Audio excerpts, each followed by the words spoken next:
I am fearfully and wonderfully made.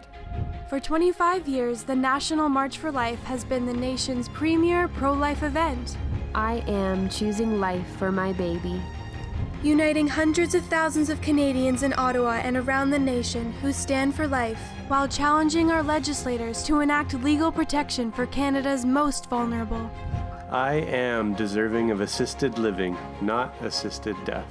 On May 12th, Canadians will gather peacefully on Parliament Hill for a rally and march through the streets of Ottawa in defense of life at all stages. I am deserving of care until my natural end. The National March for Life. I am. I am. I am. I am. Because existence is always enough.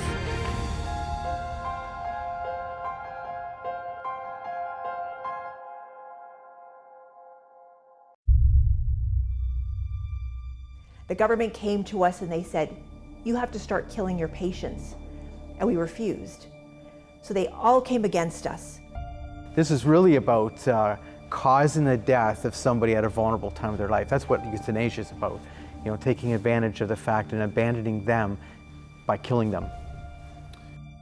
Ultimately, as pro-lifers, we believe that all human beings are equal, so a preborn child matters as much as a born child. So we would never say that it's okay to kill an innocent human being after birth because of suffering, and so likewise, we shouldn't say it's okay to kill a preborn child because of suffering. Every beat of their heart is God saying, I love you, I love you, I love you. And it's the fact that we exist gives us our dignity, not for what we can do, what we have, or anything like that. It's the fact that we are alive. That is never what the hospice movement was set out to be. It was a place where you did not come to die. It was a place where you came to live to the fullest.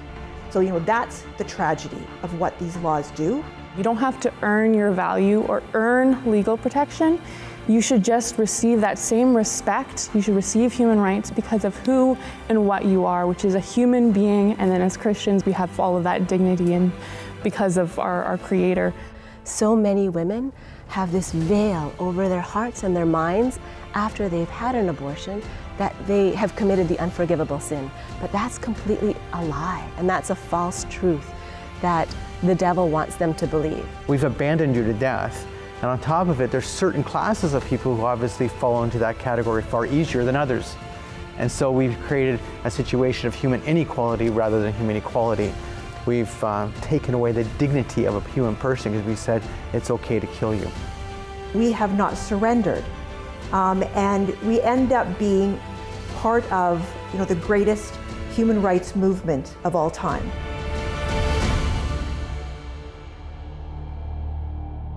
Hello everyone, my name is Kevin Dunn, filmmaker and pro-life speaker. I'm pleased to be moderating this panel discussion. I am Standing for Life National Pro-Life Roundtable, a presentation of the National March for Life. Before we introduce our panelists, we would like to thank our key sponsors for this evening, Niagara Region Right to Life, Campaign Life Coalition, and the Knights of Columbus. And speaking of the Knights, here's a special greeting from Ontario State Deputy Marcel Lemon. Hello, my name is Marcel Lemon, and I'm the State Deputy of the Knights of Columbus for the province of Ontario. And I'm pleased to welcome you to the I Am Standing for Life National Roundtable discussion. The Knights of Columbus in Ontario have been supporters and organizers of the National March for Life in Ottawa for many years, and we support pro-life causes from conception to natural death. And so we're very pleased to be sponsoring this National Pro-Life Roundtable, and I wish you a fruitful and productive discussion.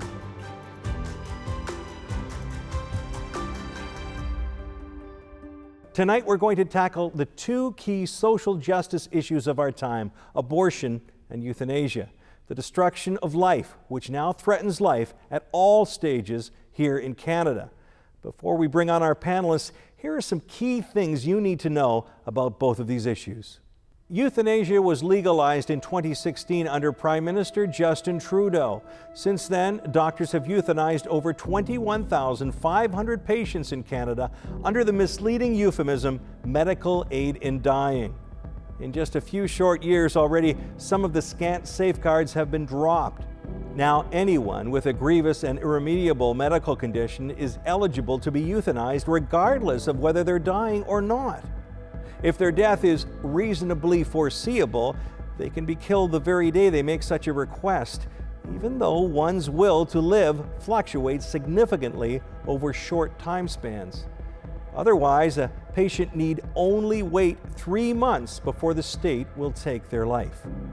Our medical professionals and institutions, including the Delta Hospice Society in British Columbia, are being increasingly pressured to participate in euthanasia. There is very little conscience protection nor protection for patients who want reassurance that even at their most vulnerable, they won't have to worry about being pressured into making this request. Even funeral homes are getting in on the game and offering to kill people on their premises. Abortion was decriminalized in Canada in 1969 under Prime Minister Pierre Elliott Trudeau. It was originally permitted for the life and health of the mother, which was broadly interpreted. In 1988, the Supreme Court struck down the law on abortion, considering it unconstitutional due to unequal access to the procedure. They tasked Parliament with creating a new law, but the attempt at one, Bill C-43, satisfied neither the pro-abortion lobby nor the pro-life movement. It failed in a tie vote in the Senate. Since then, we have been without any legal protection for the preborn in Canada. That means that a woman can have an abortion at any time during pregnancy for any reason whatsoever, even for something as trivial as the baby's sex or a cleft palate. She can have as many abortions as she wants, and they'll all be taxpayer funded. There is no democratic country in the world as unrestricted as Canada when it comes to abortion. Since 1969, over 4 million innocent human beings have been killed in our nation. Every year, 100,000 more lives are added to the total. That's almost 300 lives every day. The pro-life movement's ability to oppose this genocide is also being impeded. The majority of provinces now have bubble zones in which any form of pro-life protest is banned. The federal government's latest threat is to strip crisis pregnancy centers and other pro-life charities of their charitable status. They wish to make it easier for women to choose to kill their babies and harder for them to choose life. As our country continues to spiral out of control on these fundamental life issues, we have a number of champions who, day in and day out, proclaim life as something to be cherished, protected, and defended. Our panel today: Sister Antoniana Maria, Sisters of Life; Alex Schadenberg, International Chair of the Euthanasia Prevention Coalition; Josie Ludke, Co-Youth Coordinator, Campaign Life Coalition; and joining us from Delta, British Columbia, Angelina Ireland, President of the Delta Hospice Society. So let's dive in with our panelists and discuss our first topic tonight, which is My Body, My Choice. We'll start at the other end of the spectrum, which is, of course, euthanasia. Alex, we'll maybe start with you. Executive Chair of the Euthanasia Prevention Coalition, you must deal with this argument every day. What is your response? Well, actually, people consider euthanasia an issue of freedom, choice, autonomy, right? My body, my choice. I can do what I want. Don't stand in my way. And it's you know, legally speaking, philosophically speaking, it's a lie. It's like I say, the flag that's waved by the pro-euthanasia people. And the reason is quite simple. In the case of euthanasia or even assisted suicide, it's someone else who's actually doing the act. So someone might request it. And there's lots of reasons people might be so emotionally down or psychologically down that they might request an end to their life. But what they're actually doing is the law is giving the right to the physician or nurse practitioner to go ahead and cause your death. So when someone else lethally injects you, I don't know how the My Body, My Choice philosophically fits, other than it's a good, how would you say, banner to wave to make people feel comfortable with the idea. This is really about causing the death of somebody at a vulnerable time of their life. That's what euthanasia is about. You know, taking advantage of the fact and abandoning them by killing them. Angelina, you've stayed the course on everything that you stand for at the Delta Hospice Society. And you must deal with this, this my body, my choice argument all the time. Why are you not allowing this in your hospice setting? What is your response? We're just fighting for the right to exist. We are fighting for authentic palliative care in Canada, which is a national treasure and a gift to humanity. So I am just asking for the right to exist, to live in peace, to be able to have sanctuary in our last days. I came to this whole fight as a cancer patient myself. Thanks be to God, I now am well, but I am just asking for the right to exist and the right to have peace, and for those of my colleagues in their last days. And do your clients, do your patients at the hospice, do they feel the same way? Or is this just a single person's fight? Well, when we had our hospice, before it was taken from us, the vast majority of people want access to authentic palliative care in this country. There's just a minority who, honestly want to be euthanized and want to be executed. So no, it's a small minority which is trying to take over what the majority actually want to experience in their final days. Alex, do you want to comment on that? Well, I'd like to put it in perspective of a recent story. We had a woman contact us, and what happened is that she has cancer, she's become blind, she's got very bad arthritis, and she was approved for euthanasia. So she's been approved, and so she said that Dying with Dignity people, they were wanting to carry out this death because she was approved, and with her cancer they said, oh, you can have it immediately, you don't have to wait, there's no need for a waiting period. And she's felt that, maybe she was being pushed towards, being killed rather than it being her choice at all. But I'll go one step further. She ended up talking to somebody who actually is a supporter of our group, who told her, well, you got to contact us. So she contacted us, and after speaking to her, what were her real issues? Well, because she's blind and she has really bad arthritis, etc., she can't go out shopping anymore. She can't wash her clothes anymore. She can't do these basic things in life anymore. And therefore, what it was coming down to is she's saying, well, I want to live, I just can't live this way, you see? So they say, oh, it's about my body, my choice. No, it's about abandoning people to death who need someone who is willing to help them, who's willing to care for them. Because it's not easy when you have these, I can totally understand she's not going through an easy situation. Nonetheless, what she actually needs is people to support her so she can die naturally without having to worry about these basic needs in life, which she can't fulfill at this point herself. You mentioned something there, which was, I hear a lot, is like, you said people who are in your side. Is it an us and them issue? Is it an us and them? Well, not really, no, but philosophically there's a bit of that. The funny thing is as in the case of this lady, when I'm talking to her, she recognizes that her life is of value, that she values her life. And she also recognized that the Dying with Dignity people were pushing for what? Her death. She thought that, now that she's been approved for euthanasia, they would help her live until she died, but they weren't interested in that. Now, they would call her up and she'd be talking to them about helping her with stuff, and they're like, what are you talking about? That's not what we do. We schedule your death. That's what we do. We're going to schedule your freedom.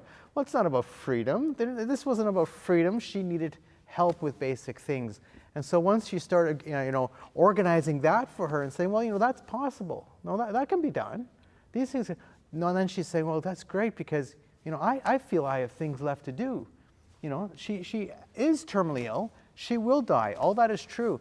But killing her, is that the answer? No, she needed proper care and support. That's what she needed. I suppose the beginning of this whole my body, my choice argument, rationale, started with Roe v. Wade, started with the striking down of our law here in Canada in 1969. Josie, how do you respond to the my body, my choice argument, if you will, when it comes to the other end of life or the beginning of life, abortion? Well, first of all, it's really important to establish scientifically there are two bodies at play here. There's the body of the mother, of course, but there's also the body of the preborn child, because that mother does not have 2 heads and 4 arms and 4 legs. There is a separate body whose rights must be taken into consideration. So I do want to acknowledge that the mother has a right to bodily autonomy, but does that right take precedence over all other rights? And the answer is no. And I can give an example. There was a drug called thalidomide that was once used to relieve morning sickness, but it would deform the child such that they wouldn't properly develop arms and legs. So they stopped using it. So does a woman have the right to take thalidomide knowing that it could deform her child? No, of course not. Even though she has this right to bodily autonomy, this child also has rights that need to be taken into consideration.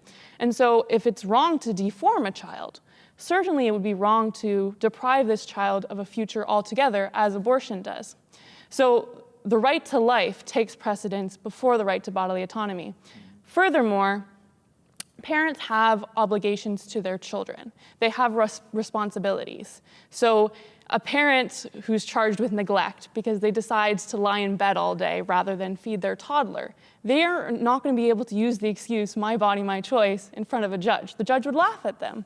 So similarly with pregnancy, even though it's, I think, much more intimate, it's 9 months long, it can be very burdensome, but the parent still has an obligation to provide for the basic needs of that child, and certainly that parent can't kill that innocent human being. So my body, my choice is a very attractive slogan, but ultimately it doesn't fly when we're talking about pregnancy or any situation where a parent needs to care for his or her offspring.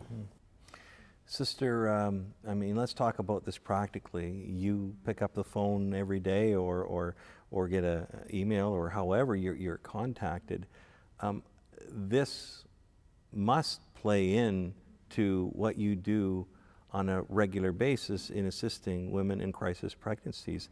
How does it play out? How are you able to lovingly speak about this, you know, in the way that Josie did, but maybe more from a kind of a personal level? Mm-hmm, yeah.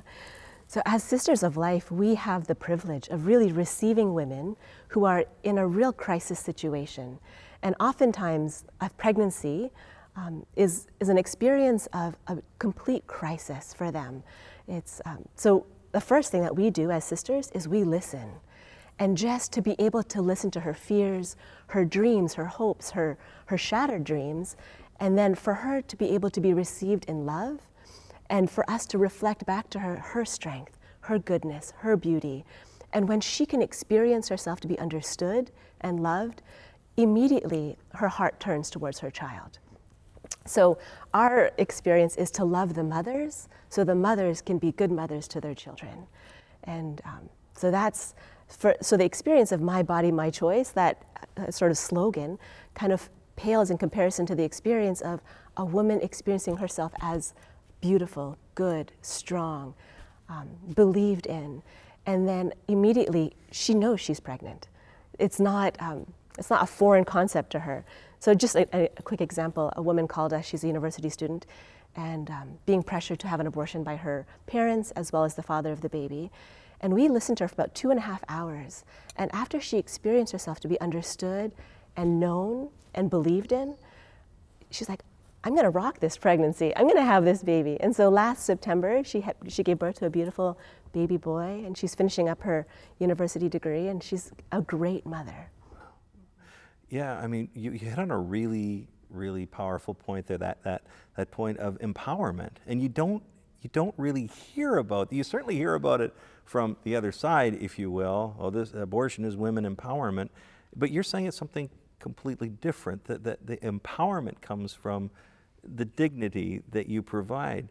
I'd like both of you to share on that. Maybe I'll throw it over to you, Josie, when it comes to how would you respond that this type of attitude is empowerment of women? Well, I love how Sister described that, that she provided support, but also reaffirmed that, you know, women are more powerful than, unfortunately, the pro-choice movement portrays them to be. And what I really don't like about the slogan, my body, my choice, it makes it sound like the entire responsibility for pregnancy lies on the woman's shoulders. So if she chooses to give birth, then all of the responsibilities that come with that, she's going to have to take on herself, and that can be really intimidating, especially when it's a crisis pregnancy. And again, I acknowledge that 9 months, like pregnancy, can be very physically, emotionally, spiritually exhausting. I still think that that is the correct option every woman should choose, but also I think that there's a responsibility that society has in aiding her through that pregnancy. I think that the phrase, "it takes a village to raise a child," it kind of downplays the role of the family, but there is some truth to it in the sense that there is a lot of work involved in child rearing, and this is such important work that our society really should be involved in supporting a woman from the moment that she finds out that she's pregnant until that child is full-grown adult, sort of thing. Sister, I'll give you the last word on this. That moment must be very rewarding for you in your ministry when that heart all of a sudden, boom, goes from the fear of the future to empowerment that I can do this. Yeah, and actually, yes, that is such a powerful moment for us when her heart turns towards life for herself and for her child. And that turn of the heart really involves, like you were saying, a village. It takes a village to raise a child. We have thousands of co-workers of life who are volunteers that join us in this life-saving mission. And when they experience that they have people around them that can give them housing, that can offer them a job, that can have childcare, that can bring meals to them after they give birth, all these fears, these practical ways that people can surround a woman and say, "We believe in you. You can do this, and we're going to walk with you every step of the way." And that's such a powerful gift to receive and to witness in the heart of every woman. And isn't that the way, when we point our concerns, our fears, our future upwards, and we leave it in His hands, as opposed to trying to figure things out for ourselves in dealing with all of these things. So well put, Sister. We'll move on to the next, I guess, argument, if you will, the end the suffering argument. We hear so much about why don't we just end the suffering? And really, it's so much deeper than that. Alex, let's start with you on the other end of life, on euthanasia. When you hear that rationale, why don't we just end the suffering? Well, what is your response? Okay, so suffering is a reality, and there's a lot of conditions that people go through which are very difficult, and that they want to escape that, and that's why euthanasia is sold to them as a way to end suffering. So they're, I'm being accused of, I want people to suffer or something, which is of course the last thing I'm interested in. I'm not interested in anybody suffering. Then there's the other side of the issue of suffering. I'm going to deal with that quickly right now, which is the whole issue of the spiritual suffering. And a lot of people will suggest, we have to accept our sufferings, but that's a personal thing people have to be willing to do. And it has, and there is a reality that if we accept our sufferings, that is of how would you say, a strengthening benefit. It's an empowering thing if we can do that, but it's not easy, and that's an individual thing that people have to be willing or not willing to do. But the whole question of suffering, for the most part, is one that's being played on to create fear. So the euthanasia lobby goes on and on and on and on, and they have their stories, and they're constantly reiterating these stories of people who were suffering in order to promote euthanasia. So a lot of people who die by euthanasia or ask for euthanasia and get approved for euthanasia, it's not because they're actually suffering, it's because they have fear of suffering. And we see that in the data. So what's happening, like for instance in the Oregon data, because we can look at the state of Oregon, which has had assisted suicide for a very long time, the whole issue of suffering is like way down on the list why people have actually asked for assisted suicide, but their fear of future suffering is very high. So they've been made to fear what might happen rather than what's actually going on. And we can deal with suffering, but the biggest thing about suffering is how I care for you. It's one thing to experience human difficulty and to have a lot of supports and be able to get through that, because there's certainly medications, there's certainly things we can do to mitigate suffering in a medical sense, but also in a psychological, social, spiritual sense. There's great things we can do. Being with someone, helping them through that time is fundamental, okay? And because the reality we know is suffering alone. Now, suffering alone, for someone who actually is truly suffering alone is a very hard thing for the human person to go through. And you can see how they might lose hope and lose meaning and feel their life lacks value, purpose, and want to end it all when they're experiencing that. But when we have interconnectedness and we actually care for the person, we help them with their meaning and their purpose, then they want to live until they finally die because they feel there's always one more thing left to do, and they can live through that. And isn't that the true meaning of compassion? Walking with, journeying with. I'm sure, Angelina, you've dealt with this rationale time and time again as the pro-death lobby has tried to infiltrate what's going on with the Delta Hospice Society and the suffering. Why are you against ending the suffering? What's your response? Yeah, we need to recognize that palliative care is an expert medical discipline that recognizes all aspects of pain. It recognizes the physical, psychological, spiritual, and over the last 50 years has developed all kinds of programs, all kinds of protocols in which to deal with physical pain, expert pain management, psychological issues that arise, and spiritual issues. And we know that the reasons why people are now choosing euthanasia is not because they're in physical pain. It's because of things like they don't want to be alone, there's loneliness, they don't want to be a burden, they're anxious, they're depressed. These are mental health issues. So are these euthanasia activists suggesting now that we're just going to kill people who are in a mental health crisis? And we say absolutely not. Palliative care is one of the ways that we can do tremendous amount of good for people who are suffering psychologically, spiritually, and physically. And that's why, we're so adamant that we have the tools. And if we're not allowed to use the tools, that we're abdicating our responsibility to humanity. There's a whole side of this too that we think about the other end of life, but it's not just the other end of life when it comes to elderly or seniors. It's now creeping into end the suffering of anyone. That's right. Who may be in a depressed state. They will argue their safeguards, but are we being too hyperbolic about this whole thing, or is it really getting to that point where it's not just affecting people who are seniors, but also people who may be depressed, young people? Right. Well, that's exactly it, Kevin. So when the law was first legalized in 2016, it was sold to Canadians that would be for people who are dying and end of life, and they said, they talked about the very few who would actually access the law because it would be, an outlet for those very few cases, and in fact, it hasn't happened that way at all. There's been many, many deaths. And now in last year, we expanded the law, our country expanded the law through Bill C-7. Now we allow euthanasia for mental illness, and now they're discussing euthanasia for children, putting in your power of attorney, etc. But the biggest thing to me, Kevin, is this whole lie about what this is all about. Because when I'm talking to people, and now in the last few years, I've had the opportunity, sadly, to speak to quite a few people who had either been approved for euthanasia or a wife or a close family member calling me because their husband or their whoever has been approved for euthanasia. And when we get down to talking about this, it's usually that this person has come so emotionally distraught by their situation. They're dealing with a difficult time.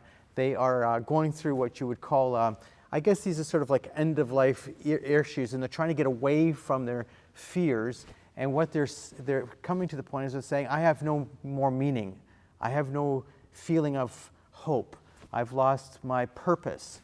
And so this becomes really an existential question for them, where they feel that they have no reason to continue living.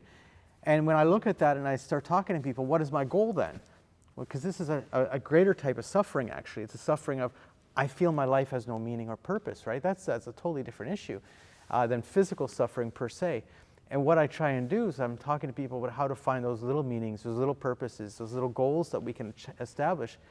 If someone's actually going to die, I mean, if they're actually dying and are on their trajectory of dying, and of course, some of these cases we're talking about now, of course, now they're not actually dying at all, but nonetheless, then you need a time to sort of come to grips with all these things in order to accept that natural death is truly a healing and closure for you, and that's the goal, and that's the better way.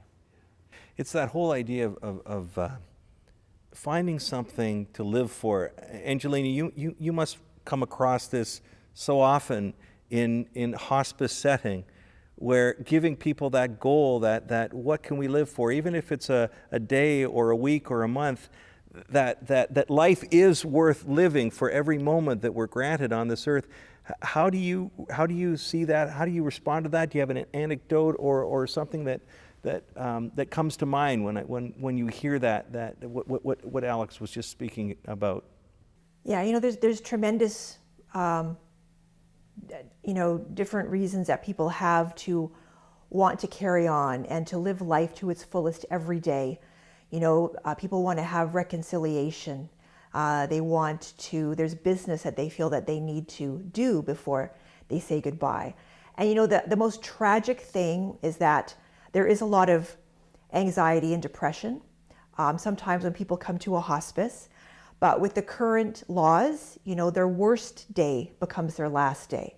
And that is not something that, family members, people who care about other people, want for people to experience. And one of the most tragic things about this law now is that, a day that a person comes into a hospice, they can get killed. So the hospice movement is being destroyed, and it could very easily just become a revolving door of death. That is never what the hospice movement was set out to be. It was a place where you did not come to die. It was a place where you came to live to the fullest. So, that's the tragedy of what these laws do. And that's what we fight within palliative care by never accepting that euthanasia is part of our medical discipline. We think about suffering as pain, but there is so many different kinds of suffering. There's the emotional, psychological, and I think, moving to the subject of abortion and the killing of innocent life in the womb, women who are experiencing an unplanned pregnancy, we have to be very concerned about all of the suffering involved. So when we say end the suffering, how does it come across to you, and how do you respond in a sincere and apologetic tone when it comes to, say, somebody in a crisis pregnancy who says, I just want to end my suffering, I just want to end it, I want to get on with my life? Josie. Sadly, I think that if you live long enough, all of us can personally relate to that desire, especially when you're in the midst of the worst of the suffering. It doesn't matter what option is presented to you, you'll take it if it means an out. So just as Alex said, just as Angelina said, nobody wants anyone else to suffer. And we should, again, as a society, do what we can to relieve suffering. Unfortunately, as Alex also acknowledged, suffering can be a reality. So with any pregnancy, I think it's difficult, let alone a crisis pregnancy that can involve physical, emotional, and spiritual suffering. So I completely understand a woman's desire to have an abortion, to relieve that suffering. Obviously, that desire is mistaken in thinking that abortion will actually relieve her pain. But I also understand if she wants to spare her child from what she'll perceive to be a hard life. The question we must come back to is, what is the proper response to suffering? And it's to kill the suffering and not the sufferer, which can also apply to the preborn child. So with a woman in a crisis pregnancy, if it's a crisis because she's in poverty or because she has an abusive husband, abortion is not actually going to solve those problems. A poor woman will still be poor after she has the abortion. She'll still have an abusive husband after she has the abortion. You're not actually addressing those root problems. Furthermore, we would never say that killing is a solution if she had a born child. So if she had a toddler and she was, in a state where she didn't have the financial resources to raise that child, we wouldn't say, oh, it's fine to kill your 2-year-old. So likewise, just as we wouldn't say it's okay to kill a born child, even if that parent is suffering, we can't say that it's okay to kill a preborn child, even if their parent is suffering. Ultimately, as pro-lifers, we believe that all human beings are equal, so a preborn child matters as much as a born child. So we would never say that it's okay to kill an innocent human being after birth because of suffering, and so likewise, we shouldn't say it's okay to kill a preborn child because of suffering, even though we, again, fully acknowledge the severity of a lot of these circumstances that women are facing. And Sister, in the work that you do with the Sisters of Life, you see suffering even after an abortion and have to deal with the fallout of the suffering, of the emotional suffering in post-abortive circumstances. Can you speak to your experience in that regard with people who are suffering after an abortion? Absolutely, yeah. We just have the incredible privilege of journeying with women who are seeking hope and healing after abortion. So many women have this veil over their hearts and their minds after they've had an abortion that they have committed the unforgivable sin. But that's completely a lie, and that's a false truth that the devil wants them to believe. And so we have the joy and the privilege of pulling back the veil and letting them experience God's healing and forgiveness. And so many of the women, hundreds of them that we've journeyed and accompanied with after abortion, they tell us the suffering, the emotional, the physical, the psychological, the spiritual suffering that they have experienced after abortion, that if they had a choice, if they could go back, that they would not have chosen abortion because the suffering after abortion was so great. And then as sisters, we have really, we feel like we're ambassadors of mercy, really walking with them towards hope and healing after that.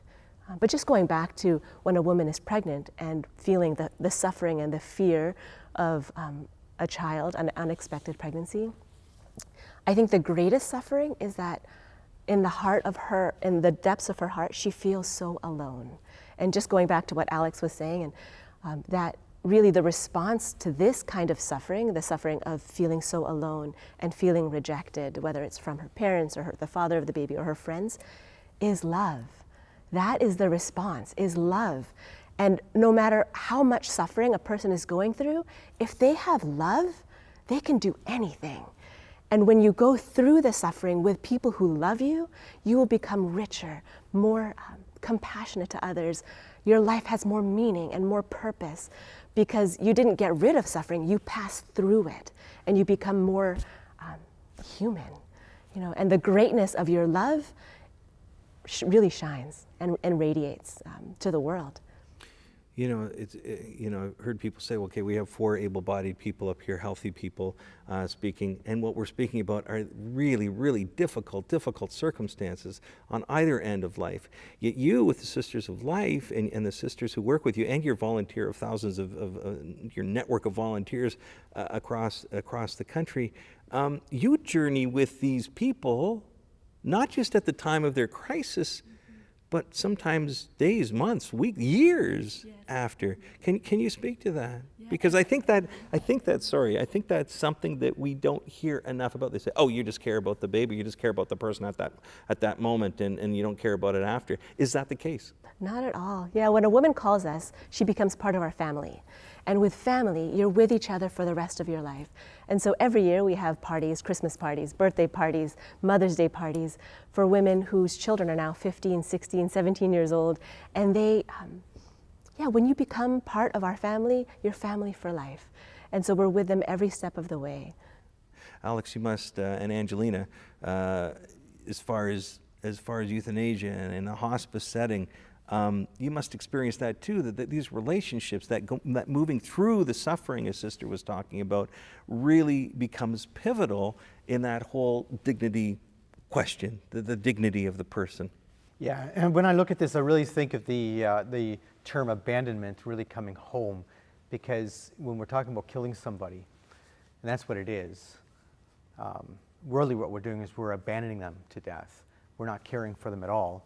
And they're being sold this concept of, oh, well, this is our cultural care, like this, it's a caring thing to kill someone, which is really turning things upside down. True care is really to be with someone, to help them through their time. And the Delta Hospice Society is a prime example. They were doing that and not willing to kill. And because they weren't willing to kill, the government and euthanasia lobby went after them. And this is the reality. It was all and really what we were doing is we're trying to provide options. We're trying to help people. We're trying to make sure people have a feeling that life is worth living until the natural end. And in the end, the other side really, they say they're about freedom, and really it's about abandonment to death. That's what it's about, abandonment. Angelina? Yeah, I agree. There is, to be able to walk with others during their most difficult times is truly who we are, who we should aspire to be as human beings. It is really far easier to just abdicate that responsibility completely and think that you're being a good person. You are nothing but a coward when that is your decision to just say, just kill people. It's easier. I know for the government it's certainly cheaper. It is honestly the most important thing you can do is to walk with another individual during their last days, to give them love, to give them hope, to give them compassion. That is what humanity is, and that is what we have very proudly and with complete sacrifice have done, and we will continue to do, because that is what it is, to actually love your neighbor. I loved what you said there about true humanity, about the whole idea of being compassionate towards each other. That is the heart of humanity. Journeying with, being with, loving, as you spoke so well about, Alex.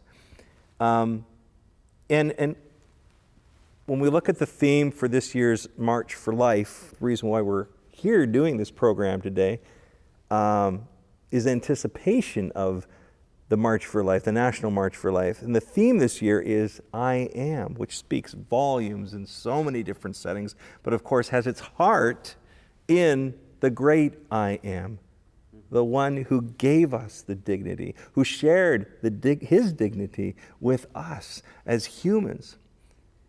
I am worthy. I am worthy of assistance. I am fearfully and wonderfully made. Has so many connotations, so many biblical connotations, and that whole idea of the dignity of the person. Sister Antoniana, I am. How does that speak to you in your ministry, I am, when you hear those words? When I hear the words I am, it brings me right back to Scripture. Brings me back to Jesus, who says, I am the way, the truth, and the life. And then when we think of our own dignity, our dignity rests in the fact that we are made in God's image and likeness. And so every human person, when we have a heartbeat, that means, oftentimes when I give talks to people, I ask them to check their pulse. And every beat of their heart is God saying, I love you, I love you, I love you.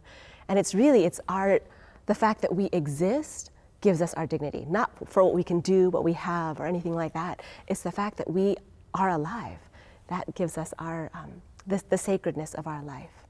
Yeah, Josie, when we were speaking about this whole subject of I am today, you said it was kind of the contradiction was the I do mentality. It's about what I can do. It's not about who I am. Can you speak more to that? Certainly. So I think a lot of abortion advocates, they root this concept of personhood and legal rights in our capabilities. And you have to be able to do certain things to qualify for personhood and to qualify for legal protection. And the pro-life philosophy is completely opposite of that. So we have a speaker at this year's Youth Summit, Emily Albrecht from the Equal Rights Institute, and their main mission is to popularize the equal rights argument. And essentially they ask, are we all equal? So looking at all the panelists here, we differ in age, we differ in sex, in race. We certainly will differ in abilities. And that's, I think, true of anyone, anywhere you look at on the streets, you'll see people from all sorts of different backgrounds, all sorts of different skills and levels of ability. Nonetheless, most of us believe that we're all equal, all equally deserving of human rights. So the follow-up question is why? Why are we all equal, especially when we're all so different? Presumably there's some quality that we all share in common, that we all hold equally to justify this belief in human equality. And that quality is our humanity. Our humanness is categorical. You can't be 50% human or 75% human. If you are a human being, you're as human as everyone else. So that really is the source of human equality. It's the source of our value. So it's not to say that these abilities that we have to communicate, to reason, consciousness, all of these traits that pro-choice philosophers will mention, of course those are valuable, but they're not the source of our value. Because we're human beings, we can do all of these lovely things. But because of that humanity, it's connected, biblically to the idea that we're made in the image and likeness of God, of course. But even secular people can understand that concept of human dignity. And that's what really I Am is getting at, as Sister Antoniana was talking about. It's not about what you can do. You don't have to earn your value or earn legal protection. You should just receive that same respect. You should receive human rights because of who and what you are, which is a human being. And then as Christians, we know that as a human being, we have all of that dignity and because of our Creator. So I think really, again, it's shifting the idea of value away from our abilities, our level of development, because that's going to vary from person to person. It's going to vary throughout our own lifetimes. That doesn't mean our value changes too. It doesn't mean that some people are more valuable than others, because it really just comes back to our humanity. And if you don't understand that human rights have to apply to all human beings, then you're not subscribing to the concept of human rights anymore, and it really just comes back to this philosophy of might makes right, which I think we want to reject. Human rights. Angelina, is that what you're fighting for, human rights, in your work with Delta Hospice? Yeah, when I started to be involved with the Delta Hospice Society, I came in as a patient. I came as a cancer patient, and then became a cancer survivor. And I wanted to do good. I wanted to give back. And somewhere along the line, the whole world changed. And the work that we wanted to do was considered to be unacceptable. We went from being helpers, volunteers, to this moment where we're thrown onto the front lines of a war against humanity, and we have become warriors. We have not surrendered. And we end up being part of, the greatest human rights movement of all time. So what we were just people, naive people, and what we have become is people that will stand and not surrender and fight for the sanctity of life. Alex, is I Am, the fight for the dignity of the human person, the greatest battle that we're facing these days? What does I Am say to you in that regard? I think that Angelina is absolutely correct, and I go one step into this saying also, it's also about human equality, because Peter Singer, who sadly is possibly the world's most prominent philosopher of our day, he would define your humanness based on your cognitive ability or your abilities, as was referred to by Josie, and so therefore I see that point of view is very discriminatory, because it's saying you're only human if you have these abilities. If you don't have these abilities, then you're not human. You're not a person, you're not human, you're not worth protecting, and we can end your life because it's okay. And so then the whole concept of human equality is fundamental. So the issue of euthanasia, I actually, it really hit home to me many, many years ago when I was much, much, much younger with the whole Tracy Latimer issue. Tracy Latimer was 11 years old, had significant cerebral palsy, and her dad killed her in the cab of his truck by gassing her to death. And then he said that this was a situation where he had to do this. But Tracy's human equality meant that she was worth protecting. She was worth caring for. She was worth treating with human equality in the same way as all people, either with disabilities or abilities, whether they be elderly, young, unborn. It doesn't matter. We're all equal. We have human equality. We have human dignity.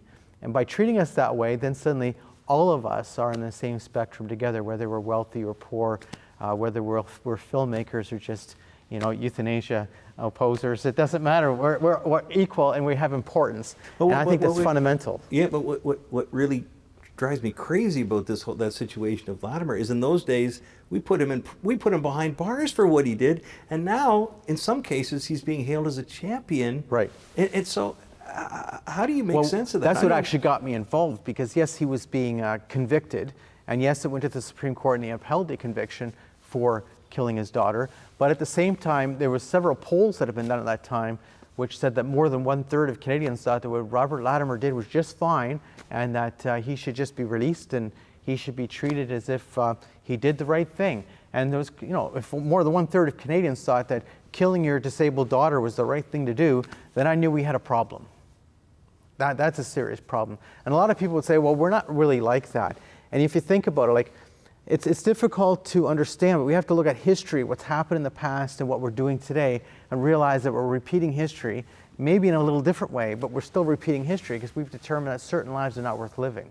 We've determined that it's okay for a doctor to decide to end a certain life. That's okay. Or a nurse practitioner or a nurse to end a certain life. And that's okay. And we've set up rules for doing that.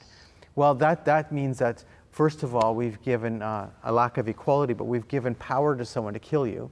We've abandoned you to death. And on top of it, there's certain classes of people who obviously fall into that category far easier than others. And so we've created a situation of human inequality rather than human equality. We've taken away the dignity of a human person because we said it's okay to kill you. Society certainly continues to spiral out of control when it comes to these life issues, and you spoke so well there, Alex. I'd like to speak to that whole idea of where are we headed? Where are we going with both of these issues? These laws, these lack of laws in the case of abortion. Maybe we'll start with Angelina this time. You're dealing with these laws every single day. You're dealing with the pro-death society, the pro-death movement coming at you, like not in a silent way, but in a very vocal way. What do you see for the future and what needs to be done with regards to protecting the lives of the vulnerable?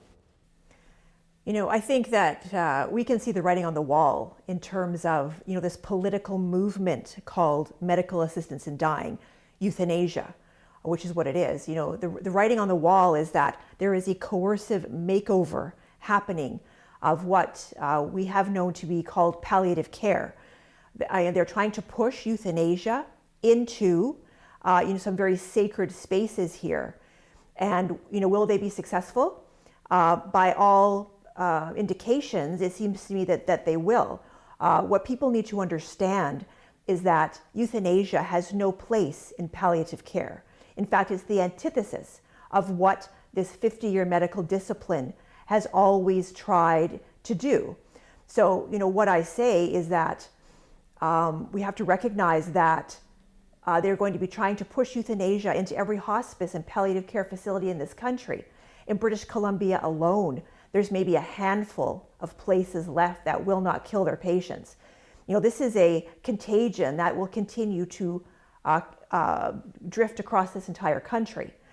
You know, the Delta Hospice Society has refused to surrender, and we stand every day and we speak about the importance of protecting palliative care. What we're going to need to do is we're going to need to provide hospice sanctuary to the people in this country. And we want to be a pioneer in terms of, you know, seeing that go forward. It's going to have to be done privately, I also suspect, through private organizations like the Delta Hospice Society, setting up facilities across this country, partnering with people in communities to provide places, safe places for the dying that will not be subjected to euthanasia, that will not be pressured, the most sick and vulnerable, to kill themselves or to be killed, honestly. And, you know, that is going to be a tremendous endeavor. But people need to understand that is the future, and that is what we're going to have to do.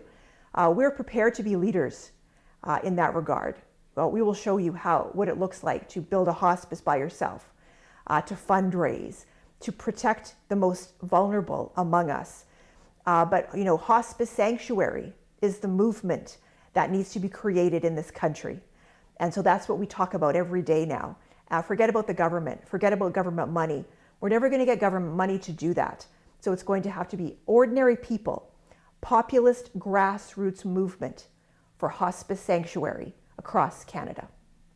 Alex, what Angelina's speaking about here, I mean, you've been ringing the alarm bells for many, many years now about finding sanctuary for people who want to live to their natural end. Is what's happening in BC something we should be concerned about right across the country? Absolutely, because I'll give you an example. We got a call from a woman whose husband was asking for euthanasia, and she she was shocked that her husband, who had a faith, values, and she just couldn't understand where this was coming from. Why was her husband asking for euthanasia? And then, so we discussed it, and how do you empower someone and help someone? Becomes my question. How do I help them? What do I say? Because is there like a silver bullet that will suddenly change her husband's mind? And of course, my point of view was explaining to her, well, she has a relationship with her husband. She is close to her husband. She has to then be with him in order to bring him from where he's at right now to the final point where he says, no, actually, I'd like to live until I die naturally. And these are the kind of things you're doing. You're working with people. And as Angelina's talking about, there has to be people right across Canada committed to the concept of hospice sanctuary, because that's not going to be paid for by the government.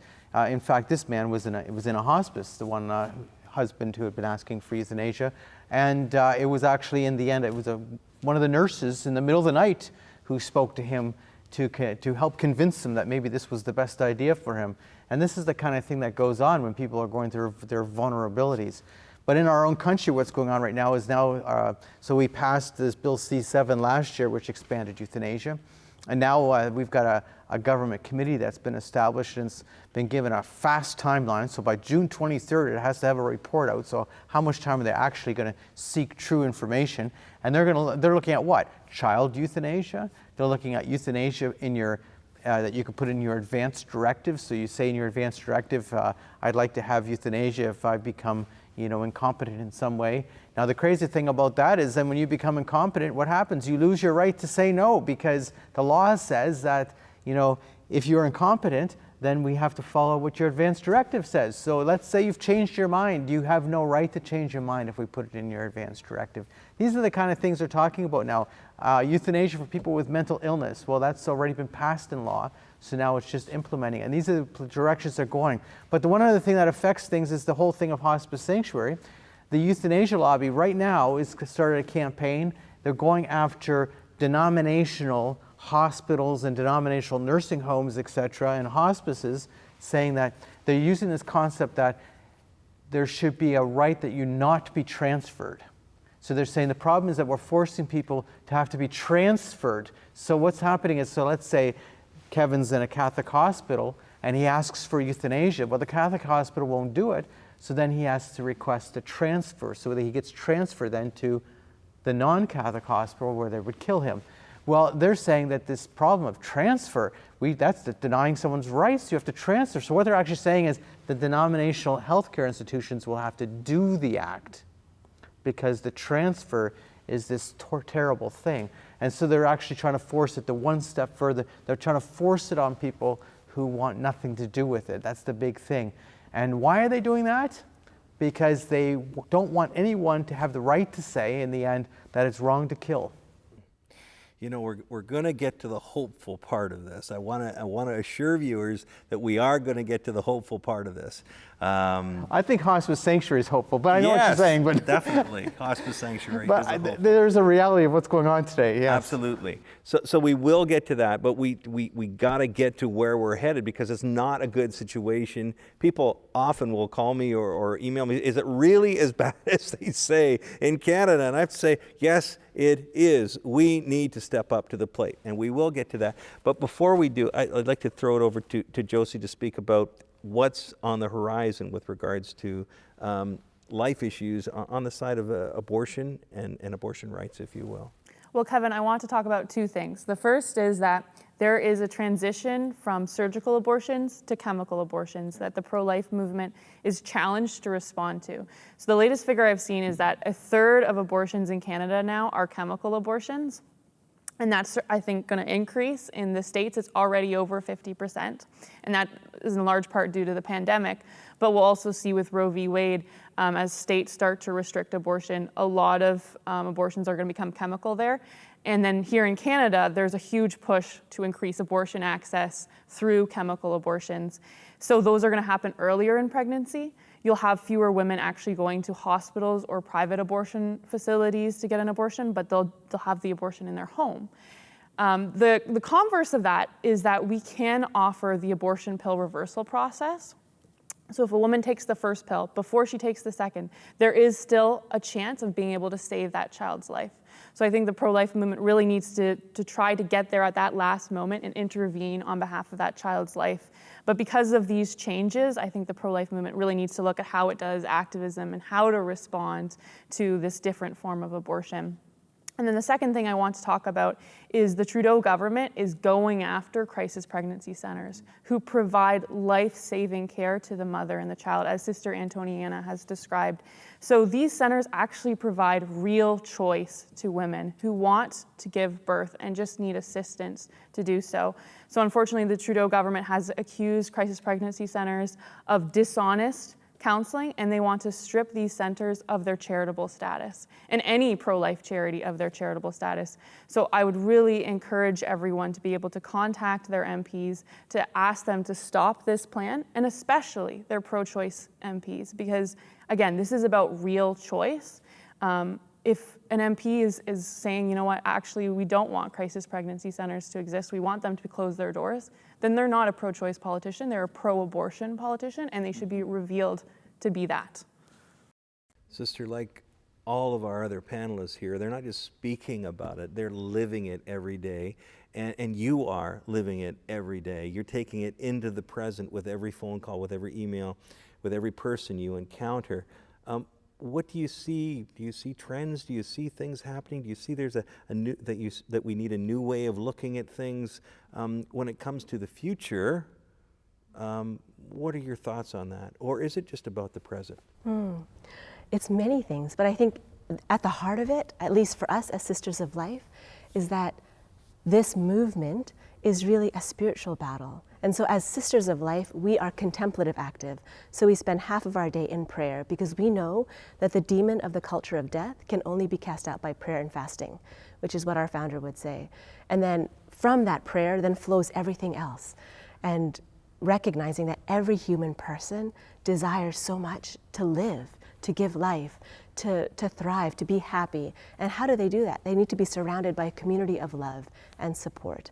And so thinking about crisis pregnancy centers, as you were saying, that the government is thinking about revoking their charitable status, that's literally like a death sentence for so many, because the crisis pregnancy centers and the resources that we offer to women really open up a horizon that say, you are not alone. You can do this. We believe in you. You can give life both to yourself and to your child. And yeah, it's so important. And I think the hope that we have is that life will always triumph in the end, and that the Lord is the Lord of life, so that no matter how dark the future looks, and it's pretty dark as we're talking about it, that in the end, the victory has been won. And so we stake our hope in that Jesus is the way, the truth, and the life. And that's what we can proclaim to all those who come to us for support and who are in distress.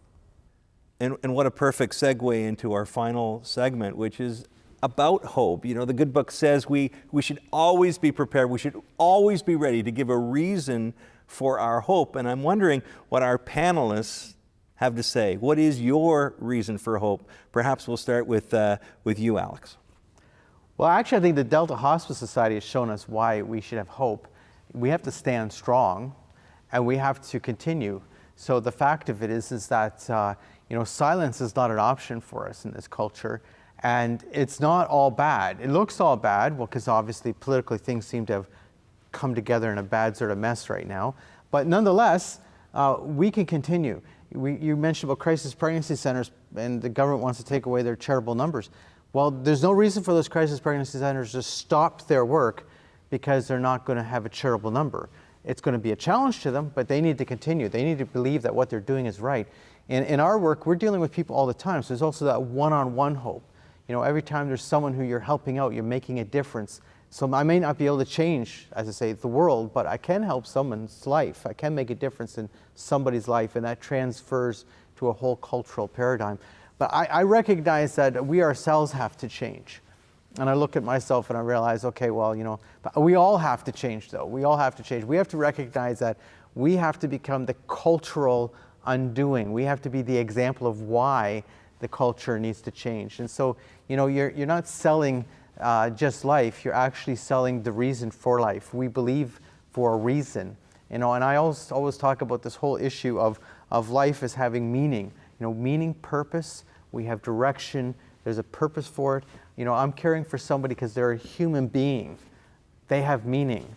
That's why I do it. There's no other reason. It's not about Alex. If it were about Alex, this would have been done many years ago. I would have, closed up shop and said goodbye. We did our thing and it's over. But it wasn't about Alex. So the other thing is working with others, and helping others do the same thing. They have to recognize more and more the importance of the other in whatever way we can.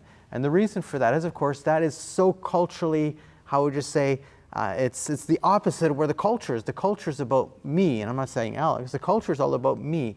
It's about self-centeredness. That's where the culture is. And you want to be countercultural, is what we're saying. We want to change things. We want it to be a culture of life. But then we have to flip it upside down and be a culture of life. And that's a challenge. And it's pain involved in that. And Angelina knows that. And we all know that because we've seen the fact that to stand up is not easy and to do that, yes. Yeah, and we'll throw it to you then, Angelina, because you have been doing this every day, putting others first. I'm sure this is not something you ever dreamed that you would be doing. What is the reason for your hope? 2 years ago, this started for us. Our little society, we had 400 members. The government came to us and they said, you have to start killing your patients. And we refused. So they all came against us. The mayor, the provincial government, both of the MLAs in our area where we live, the federal government. They took our hospice from us. They literally expropriated $9 million because we refused to kill our patients. A national lobby came against us, Dying with Dignity Canada. Local activists came against us. I was personally doxxed. I have been and continue to be. But you know what? Pro-Life Nation rose and came to our defense. We now have 14,000 members in our society. We are now a national organization. It doesn't matter what they say or what they do, because we know that God is with us and we will continue. We have great plans. I sit here today in this little office. It's, I don't even think it's probably 200 square feet. That's because they stole a 7,500 square foot building from us. But I can tell you with all honesty, I sit here today with more hope and more joy and more love in my heart than I ever have, because no one will stop us. We are relentless when it comes to fighting for the sanctity of life. We have seen what the people in this nation will do, how they will rise, and they will come to not only our defense, but for the defense of life. So I want to give everybody the truth when I tell you from the bottom of my heart, I have more hope now that we will change the world than I did 2 years ago. So thank you very much for having me here today.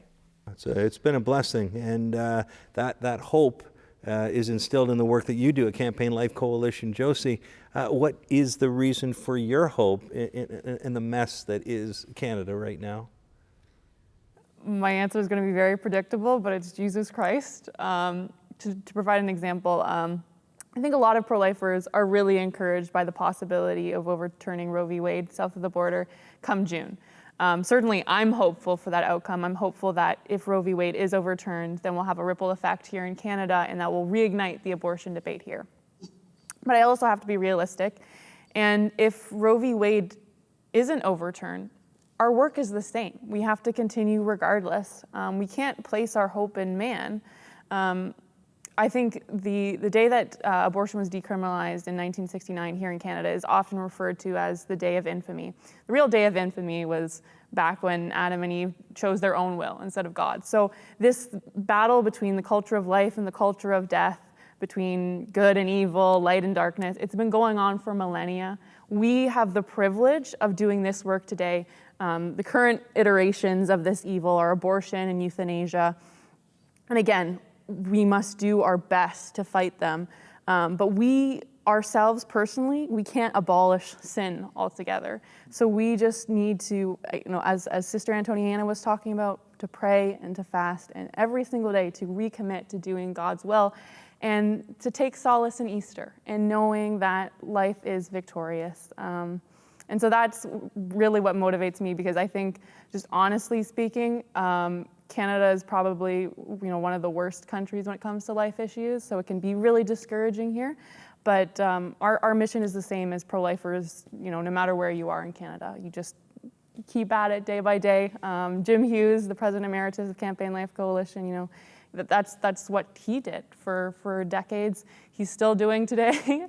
And so, I take inspiration from pro-lifers like him who just, they don't necessarily always look at the big picture and start, being very anxious about how are we going to change all of these things. They just, look at what's at your feet, look at what's in front of you, and try to do your best that day. We know who wins. We know who wins. Sister, I'm gonna put you on the spot here to maybe end with a story of hope. Do you have a story that you deal day in, day out with stories of the lowest changed to the height of joy, happiness, and empowerment? Give us a reason for our hope. Oh, there's so many reasons to hope, actually. And I think of so many stories, but one in particular, I'd like to go on the other end of life for the women that we journey with who have suffered after abortion. There's so many reasons of hope that God's mercy endures forever. So we host these days of prayer and healing for women who are journeying after abortion. And one of the women had suffered 60 years ago, but would go to Mass every Sunday and not receive Holy Communion and really feel like the Lord could not forgive her. But on this day of prayer and healing, she had the grace and the courage to go to confession for the first time. And that evening, she received Holy Communion. And she said to us, she felt like she was young again and that she could dance. And after her abortion, she felt like she was caught in a net. And every time she moved, it was darker and darker. But that day, the net was gone and she felt free for the first time in 60 years. And we know that that's it. Like, the hope is that no matter how dark the darkness is, there is always light.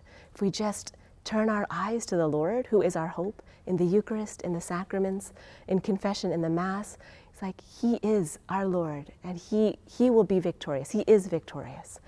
And so that's just such a joy for our hearts, literally watching the dead come to life again. And that's the greatest hope in our lives.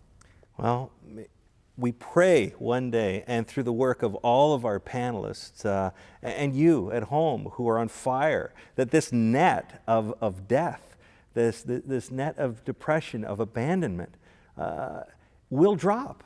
And that we will all dance one day for joy because we are upholding the value of life from conception until natural death. Angelina, Ireland, in Delta Hospice Society, thank you so much for joining us. What a blessing it's been to have you with us today. And thanks to Todd, your cameraman out there too. Thank you very much. And Josie, thank you. God bless your work at Campaign Life Coalition. Good luck this week at the Youth Summit and at the March for Life. Everything that you're doing, God bless you and your work. Thanks, Kevin. Alex Schadenberg, you've been at it for a long, long time with the Euthanasia Prevention Coalition, and you're looking pretty good, I might say, too. So very kind. Yeah, very so kind. thanks for joining us, and God bless everyone at Euthanasia Prevention Coalition for your work. And Sister Antoniana, I've gotten to know you and the Sisters of Life a little deeper, a little more this year by the work that you do and a feature that you're going to see as part of the March for Life programming. Incredible work. Rest assured of all of our prayers for the work that you do and your network across Canada who assist you in assisting women with crisis pregnancy. So thank you very much. Thank you so much. And to all of you watching at home, we hope this presentation has not only enlightened you, but given you hope for the future. We hope you're planning on coming to Ottawa this week for all of the events leading up to the National March for Life and Rally on Thursday. The day previous, on Wednesday, we've got the Youth Summit featuring David Scotton and Emily Albrecht. Wednesday evening, the Candlelight Vigil for victims of abortion at the Human Rights Monument in downtown Ottawa. And of course, on Thursday, it's the rally and broadcast of the National March for Life in Ottawa and on EWTN. And on Thursday evening, it's the Rose Dinner with keynote speaker Seth Dillon of the Babylon Bee. I am fearfully and wonderfully made, and so are you. My name is Kevin Dunn. God bless you, and thanks for joining us.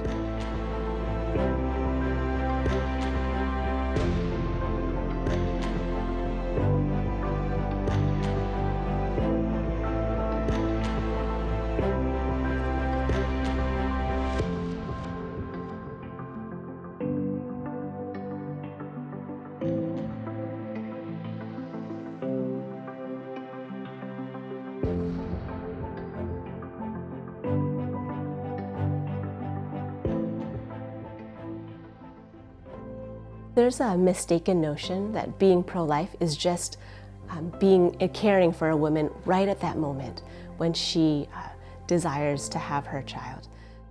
As Sisters of Life and as the pro-life movement, we care for women and their children all throughout their life. It takes a village to raise a child. And so as Sisters of Life and all of our coworkers, we want to be that village. We want to be that family so that women don't feel alone in this.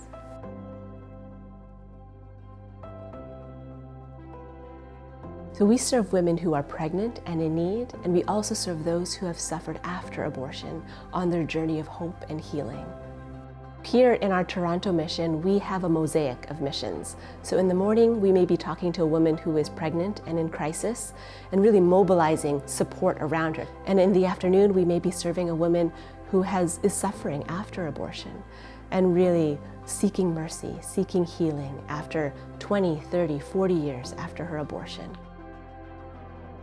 Our women tell us that the worst thing that they can hear from someone when they say they're pregnant is, "I will support you in whatever you decide." That's the worst thing because she feels even more alone. But what she really wants to hear is, "You can do this. I believe in you. You are strong, and I'm with you every step of the way."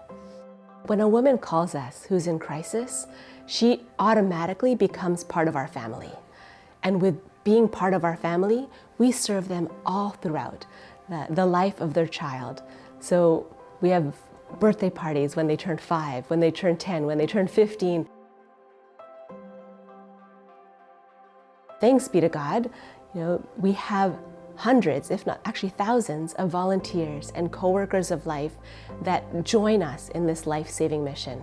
And whether it's doctors, nurses, women who take them out for a cup of tea, men who build cribs, people who donate diapers, baby clothes, every practical thing, lawyers who can help them with immigration, people who are willing to hire them for a job, people who have housing that can offer them housing.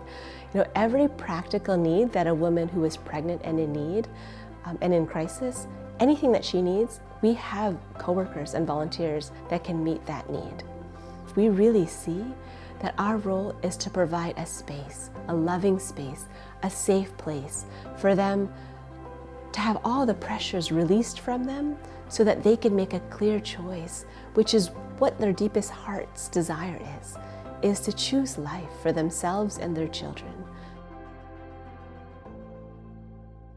Not only do we serve women who are pregnant and in crisis, but we also journey with those who have experienced the suffering of abortion, and we accompany them on this road of hope and healing. Before they had the abortion, there were lies that say, "It's your body, it's your choice. You could do whatever you want.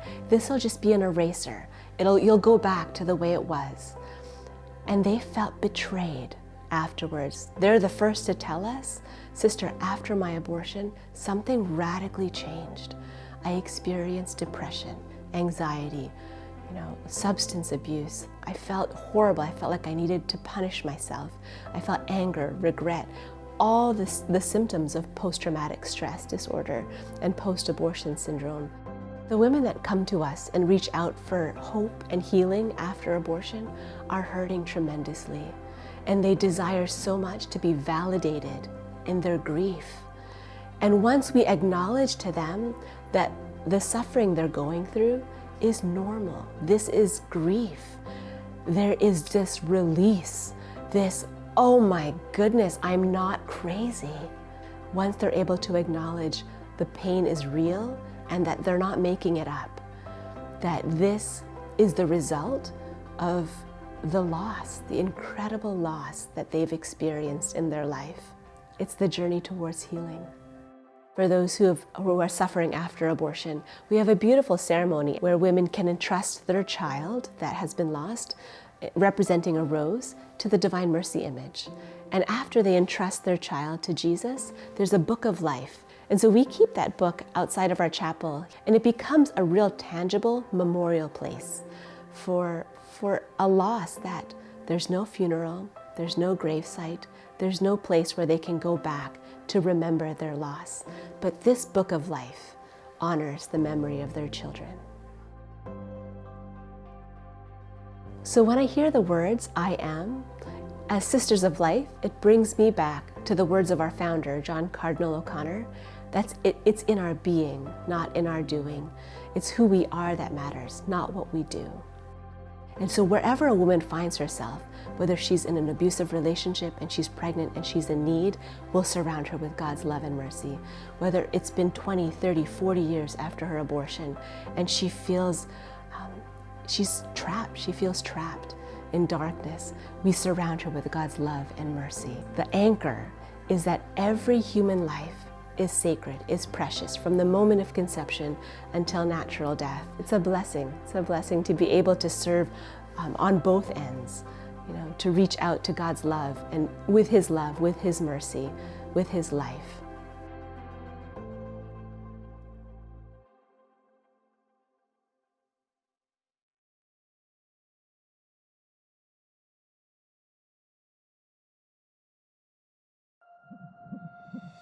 I am fearfully and wonderfully made. For 25 years, the National March for Life has been the nation's premier pro-life event. I am choosing life for my baby. Uniting hundreds of thousands of Canadians in Ottawa and around the nation who stand for life, while challenging our legislators to enact legal protection for Canada's most vulnerable. I am deserving of assisted living, not assisted death. On May 12th, Canadians will gather peacefully on Parliament Hill for a rally and march through the streets of Ottawa in defense of life at all stages. I am deserving of care until my natural end. The National March for Life. I am. I am. I am. I am. Because existence is always enough.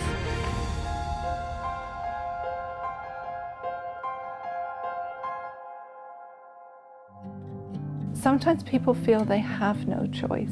They feel cornered. They feel that the walls are closing in on them. And so it's like, don't feel that that is your only choice. There are lots of choices out there. We want to be here for everyone, wherever they're at.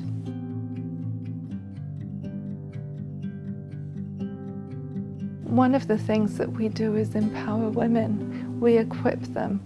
We give them tools so that they can be all that they need to be, so that they can get their lives back. They're built up, they're encouraged, they're empowered to then go forward and to get a job, maybe for the first time, and be able to raise their children in a healthy way. We have a myriad of programs here at the Centre to offer to those who need our support. Sometimes people come to us just before they're about to have their baby.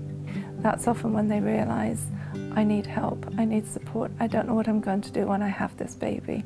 So they come in for some birth preparation classes and to be able to access if they have physical needs with needing baby clothing, things like that, then we'll help them with that as well. And then once they've had their baby, then if they're able to come into our programs and join our groups, then we will encourage them to do that so that they don't feel alone.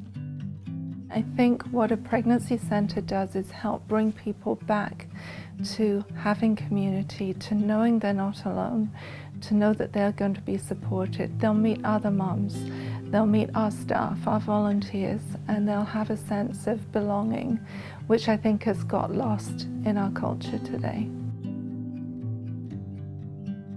If someone is thinking about having an abortion, we would like them to know that they are going to receive care, support, have somebody that will listen to them and to their story. And is this the best choice for them? How are they going to feel months, years down the road?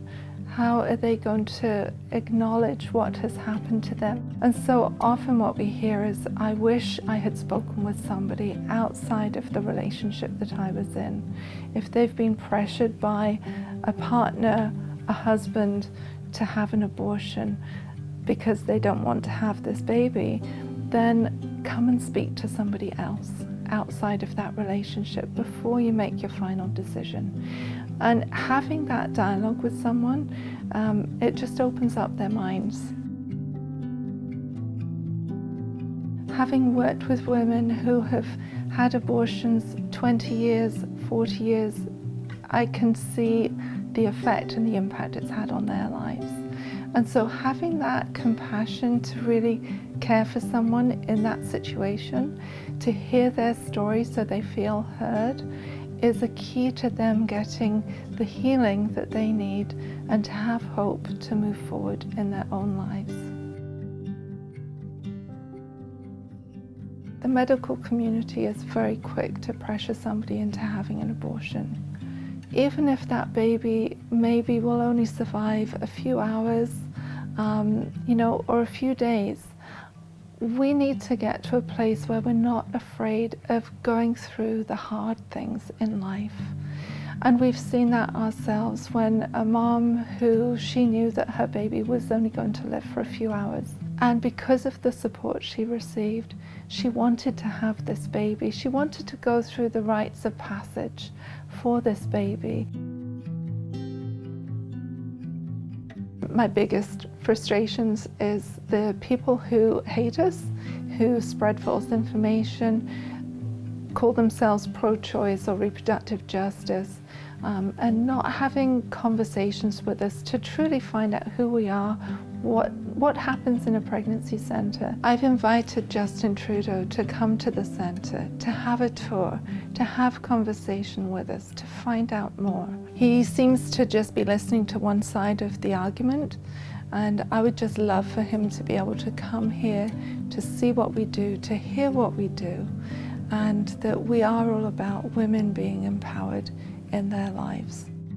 If somebody finds themselves in a situation where they have an unplanned pregnancy and they're wondering what to do, how are they going to move forward from this point, I would really encourage them to come in and have a conversation with us to find out the resources, the programs, the supports that they can receive, and to help them to know that they are not alone. We're here to help people during their crisis, but then for the long term afterwards, for as long as they need our help and our support.